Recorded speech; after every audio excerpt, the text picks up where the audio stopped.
రాజ్యాంగం వల్ల భారతదేశంలో ఉన్నటువంటి వివిధ మతాలు, కులాలు, ప్రాంతాలు, భాషలు అందరూ కలిసి గత 75 సంవత్సరాలుగా ప్రయాణం చేయగలుగుతున్నారు. కాంగ్రెస్ కృషి, మరి అంబేద్కర్ గారి అమూల్యమైనటువంటి రాజ్యాంగ రాతల వల్ల ఈరోజు భారతదేశంగా ఉంటూ ప్రపంచ దేశాల్లోనే భిన్నగా కనపడతా ఉంది. కానీ ఈ మధ్య కొన్ని విషయాలు మీ ముందు ఉంచక తప్పదు. పాస్టర్ ప్రవీణ్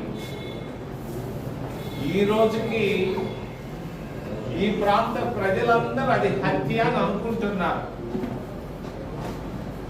ప్రభుత్వం ఏమో చనిపోయాడు అని అంటున్నారు. ప్రజల సందేహాలు తీర్చాల్సిన బాధ్యత రాష్ట్ర ప్రభుత్వం పైన ఉందని నేను తెలియజేస్తూ, ఈ మధ్య కాలంలో తిరుమల తిరుపతి దేవస్థానం, ఈ దేవస్థానంలో చాలా గొప్ప పవిత్రమైనటువంటి దేవస్థానం. ఇటువంటి దేవస్థానంలో ఈ మధ్య కొంతమంది దాదాపు 10,000 మంది ఉద్యోగస్తులు పనిచేస్తున్నారు. దాదాపు 30 సంవత్సరాలు, 20 సంవత్సరాలు, ఇంకా ఎక్కువగా. అందులో ఒక హాస్పిటల్, తిరుమల తిరుపతి దేవస్థానానికి సంబంధించిన ఒక హాస్పిటల్లో ఒక క్రైస్తవ మహిళ ఫార్మసిస్ట్ గా పనిచేస్తుంది. ఉద్యోగంలో తీసేశారు. ఏమనంటే నువ్వు బైబిల్ చదువుతావు అని. ఇది భారతదేశం, భారత రాజ్యాంగం సెక్యులర్ విధానాలకు మరి అనువుగా పనిచేస్తున్నటువంటి భారతదేశంలో ఇటువంటి మత వైఖరులు, అన్య మతాల గురించి మాట్లాడడం పొరపాటు. రెండో విషయం, అంత పెద్ద పవిత్రమైనటువంటి పుణ్యక్షేత్రంలో ఈ రోజుకి అంటరానితనం ఉంది. తిరుమల తిరుపతి దేవస్థానంలో అంత గొప్ప పవిత్రమైనటువంటి పుణ్యక్షేత్రంలో అంటరానితనం ఉంది. ఎలా? అక్కడ ఉన్నటువంటి మేము కాంగ్రెస్ ప్రభుత్వం ఉన్నప్పుడు మరి దళిత ఆఫీసర్లను మేము టెంపుల్లో అపాయింట్ చేసేవాళ్ళం. ఈరోజు ఒక్కరు లేరు టెంపుల్లో. అంతేకాదు, 100 వాణిజ్య సముదాయాలు ఉన్నాయి, అంగళ్ళు ఉన్నాయి. ఒక్క దళితుడు గాని, ఒక్క ఎస్టీ గాని, ఒక్క ఓబీసీ గాని చేస్తారు, జైలుకు పంపిస్తారు. భారతదేశంలో భారతీయ జనతా పార్టీ వచ్చిన తర్వాత ఈ 11 సంవత్సరాల్లో 1,00,000 కోట్ల అవినీతి జరిగింది. కాంగ్రెస్ ప్రభుత్వం ఉన్నప్పుడు 2G స్పెక్ట్రమ్ అన్నారు, కోల్ స్కామ్ అన్నారు.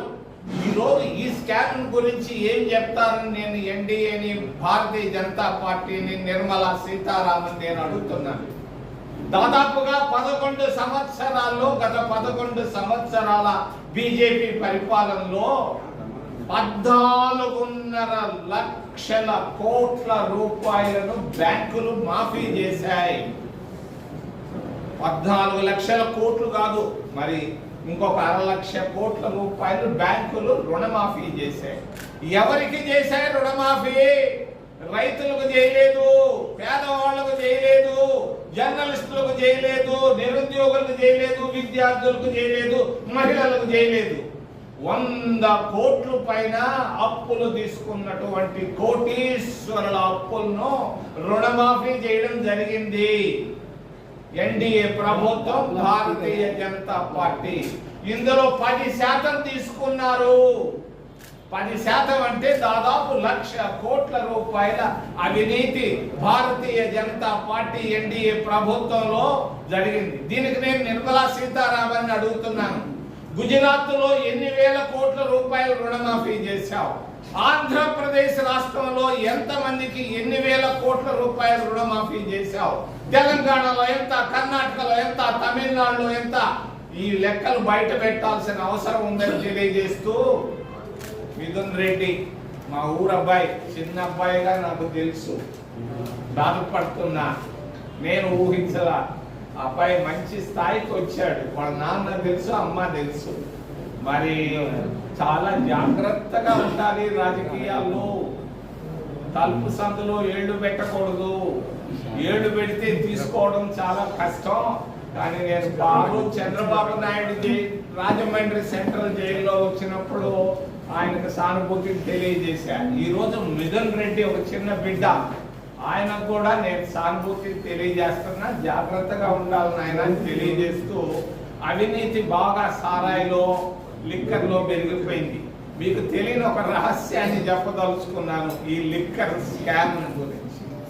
నేను మంత్రిగా, కేంద్రంలో మంత్రిగా ఉన్నప్పుడు భారతదేశంలో ఆల్ ఇండియా ఆల్కహాల్ బోర్డ్ అని ఒకటి ఉంటారు. నేను కెమికల్ మంత్రిగా దానికి చైర్మన్ గా 1.5 సంవత్సరాలు ఉన్నాను. ఆల్ ఇండియా మొలాసెస్ బోర్డు అని ఒకటి ఉంటుంది.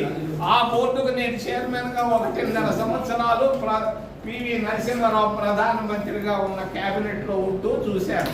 ఈ లిక్కర్ లో చాలా పాపాలు చేస్తున్నారు పాలిటీషియన్స్. మరి అప్పుడు 4 కిలోల మొలాసెస్ నుంచి 1 లీటరు ఆల్కహాల్ తయారు చేసేవాళ్ళు. ఆ రోజు మొలాసెస్ ధర 25 నయా పైసలు, పావలా. 4 కిలోల మొలాసెస్ 1 లీటరు మరి లిక్కర్ తయారు చేస్తారు. 1 లీటర్ని బాగా పరిశుద్ధం చేసి మంచి బాటిల్ వేసి లేబుల్ వేస్తే 10 రూపాయలు అవుతాయి. అటువంటి లిక్కర్ని వేల రూపాయలు చేసి పేదోళ్ళ పొట్టలు కొడుతున్నారు పాలిటీషియన్స్, ప్రభుత్వాలకు తెలియజేస్తున్నారు. ఇది లిక్కర్ స్కామ్. అది చాలా పొరపాటు చేయకూడదు. పేదోడు పొట్ట కొట్టకూడదు. మరి రసీదులు లేకుండా ఇవ్వడం